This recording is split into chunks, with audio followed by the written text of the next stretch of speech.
All right, let's go take a look and see what we got on the coax direct.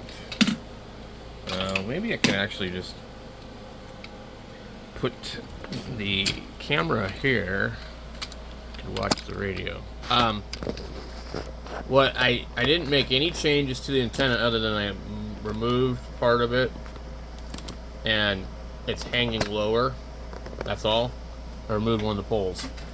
If I recall, I had it like that originally. Let's see here. I'm gonna move this up so we can actually see. Now, depending on how this thing is set, I can control it from the radio's band, but I believe it's not going to let me do that.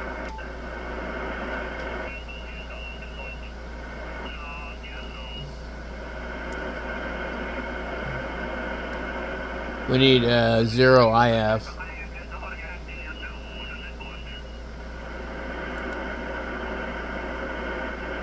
Or remove low lock. Anyway.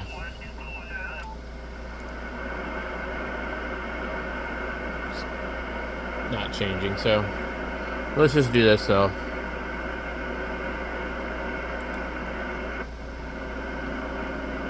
That's good. Okay, still doesn't tune there.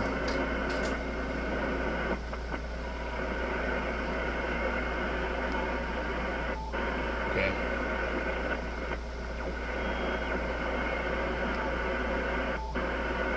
So it won't tune 40. Let's see where it will tune on 80. And I just make this check based on like what I might use it for.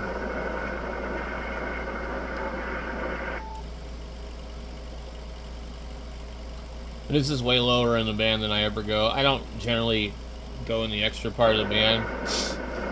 There's not that many people there.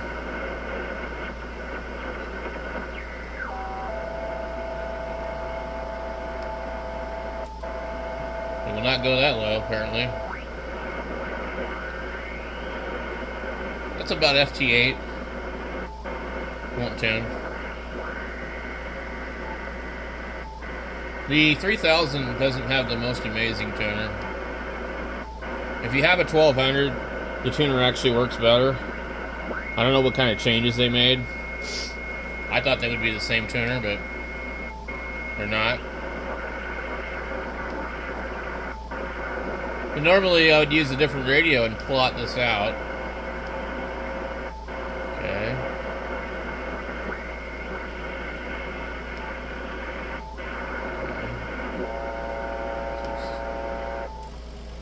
We can probably get down as low as 660.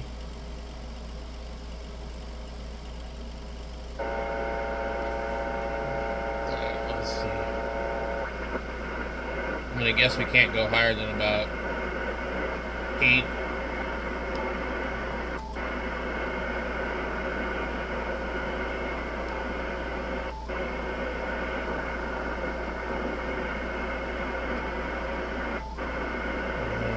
Very beginning of 8, probably.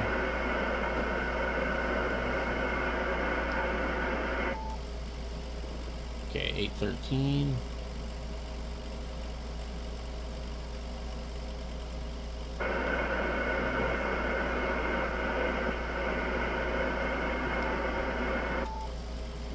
$830 almost.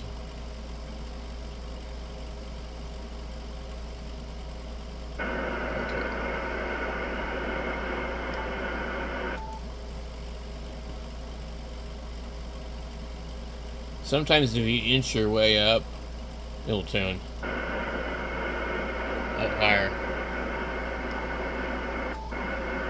So stop somewhere around there.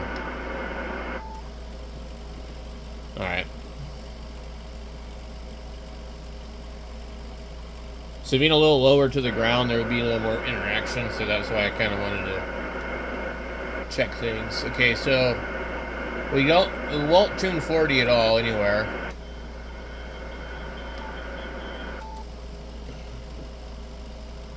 We got 20.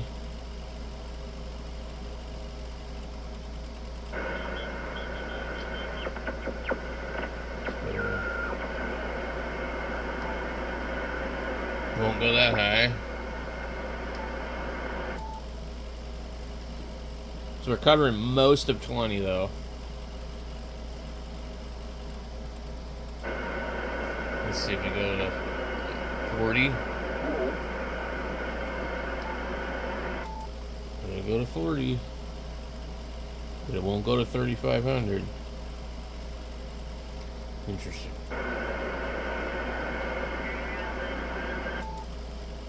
And now is it gonna work? Maybe I was too far in the band.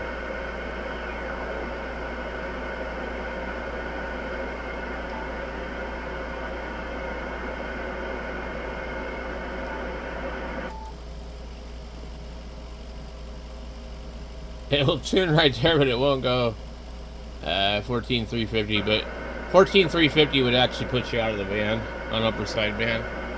So you really need to be 3 kilohertz below that for the most part. Okay, so what else we can check that might be interesting? We have 40. We have 20. We haven't tried 17.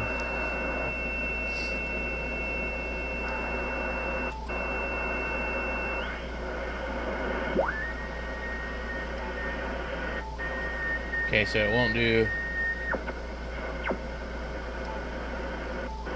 any of 17. About 15.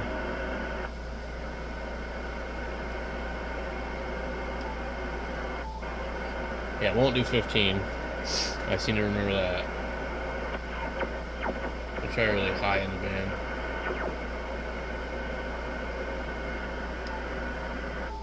Okay. So no 15. Let's go here to upper. We'll go 12 meters.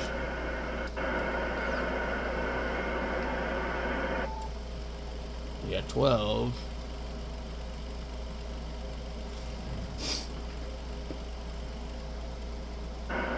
Okay. Let's try 10.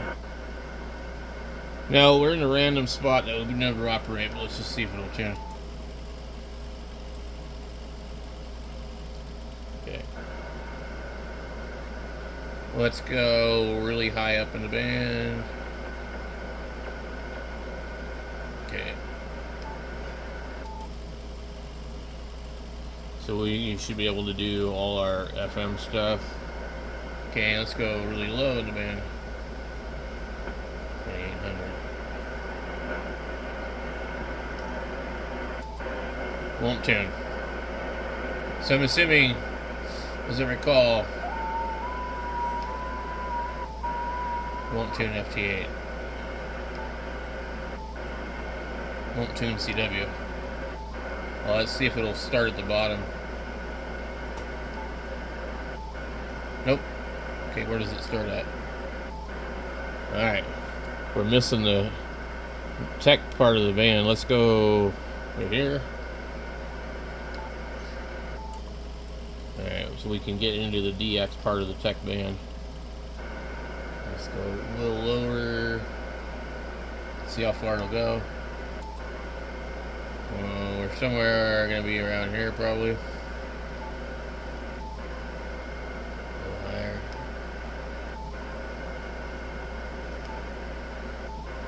Jeez.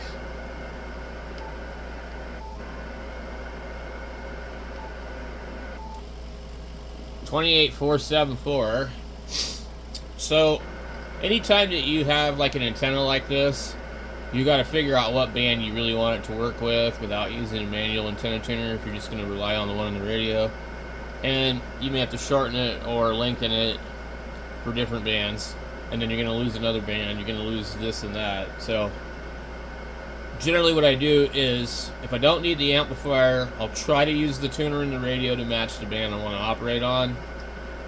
And if that doesn't work, then I have a manual antenna tuner that I can use. And then once I'm using that, I can use the amplifier if I want to. Obviously, if I want to use the amplifier, I need to use a manual antenna tuner no matter what, and forget about the one in the radio. But it is nice to be able to go on 80, 40, 20, 15, and 10 and just talk without tuning, you know. But one of the advantages of a loop antenna is it has gain in certain places. It's quieter. It's really simple and easy to put up. It actually takes up less room than the equivalent dipole because you don't have to stretch it out. You're circling it up. So think of it like this. You're making a circle instead of stretching something out in a line or an inverted V. An 80-meter inverted V takes up more room than an 80-meter loop in a circle, period. And then, if you compare that to, you know, an actual 80-meter dipole, it's even smaller. So, that's why I choose to run these antennas. Now, if I was going to run a dipole, I would probably do something like a 80-meter doublet. Feed it with ladder line. I would not use a balance line tuner even though they're good. I just don't have one that's fun to use. And also, when you do use ladder line, this is things that people don't ever talk about. You can't put the balanced line tuners like the KW Matchboxes into bypass mode. And even with ladder line, there's going to be a certain place that antenna will have a low SWR on certain bands, and it will match up without being tuned. But you can't do that because you have no way to bypass it because you're using a balanced line tuner. You're always forever having to manually tune because you're link coupled. So that's why I don't use those tuners. I think that the tuners that they want everybody to use are probably some of the worst ones, the T-match tuners. I think an L-match network is better, which is what you see in radios usually. The L-match is basically mixing up inductance and capacitance to achieve a match, you know, that kind of thing. But an L-match, and there's another one too that MFJ made.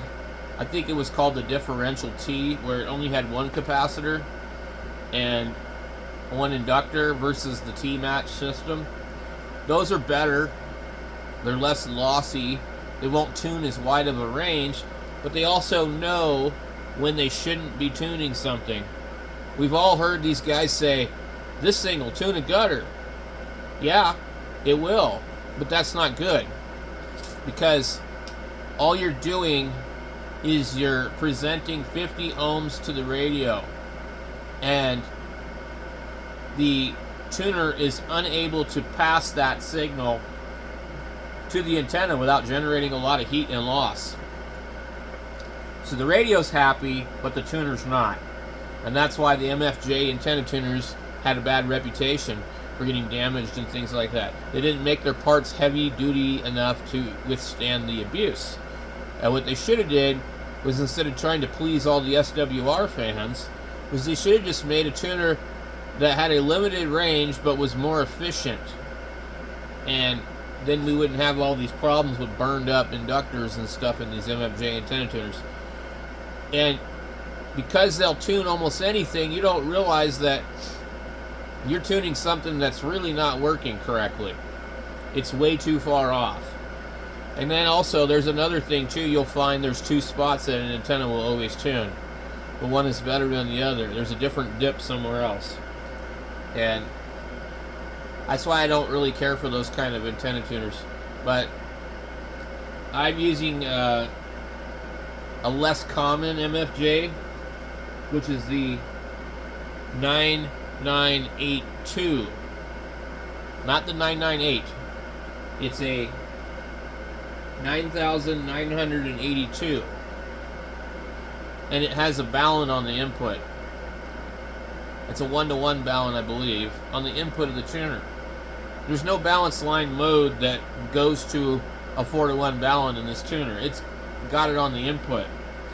And I don't know exactly how this one particularly works, but it's different. and I've had a lot less problems with it. But anyway, I decided to make a quick video and just kind of show you what you might expect out of an 80-meter loop antenna 20 feet off the ground or so. And I've been using this antenna for quite some time. I just made a small change back to how it was, and so I thought I would just check to see how everything was, and I thought it was a good time to show you guys where it kind of works at. And I'm feeding it directly with coax. I have a rolled up section of coax, like 25 feet at the feed point, and I don't know if that does any good, but I'm just letting you know I have that there. So anyway, get out there and experiment with antennas. That's the only way you're going to learn. Thanks for watching.